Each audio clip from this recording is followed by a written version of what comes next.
1분 컷. 미 대선. 트럼프 감옥 간다면, 고령 후보 사망한다면 어떤 일 벌어질까? 2024년 미국 대선을 1년 앞둔 가운데 이번 대선은 여느 때보다 판도를 바꿀 수 있는 변수가 많은 것으로 평가됩니다. 미국 민주당과 공화당의 주요 후보인 조 바이든 대통령과 도널드 트럼프 전 대통령의 리턴 매치에 따른 고령 논란과 사망 변수, 트럼프 전 대통령의 사법 리스크에 의한 수감 여부, 전쟁 장기화 영향, 무소속 후보의 돌풍 조짐 등이 그것입니다.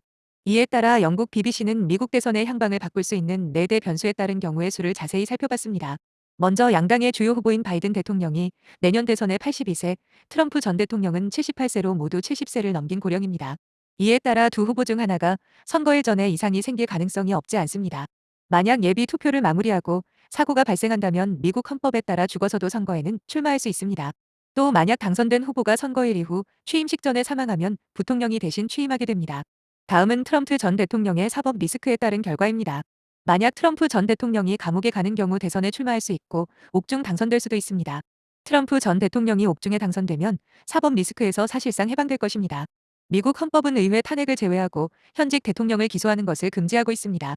다음은 러시아, 우크라이나 전쟁과 이스라엘과 하마스와의 전쟁이 장기화될 경우입니다. 미국이 해외 전쟁에 많이 개입할수록 바이든 대통령에게 불리하게 작용할 가능성이 큰 것으로 나타났습니다. 특히 팔레스타인 사상자가 늘어나면서 바이든 대통령이 이스라엘을 강력하게 지지하는 것에 분노한 젊은 민주당 지지층이 이탈하고 있는 것으로 알려졌습니다. 마지막 변수로는 무소속 후보로 출마한 존 F 케네디 전 대통령의 조카인 로버트 케네디 주니어가 돌풍을 일으킬 조짐을 보이고 있다는 것입니다. 바이든 대통령과 트럼프 전 대통령의 대치 구도에 변수가 생겼습니다. 다만 미 대선에서 누가 당선되더라도 자국 제조업 부활과 자국 중심의 첨단 기술 공급망 재편 등 미국 우선주의 흐름은 한층 강화될 것으로 전망됩니다.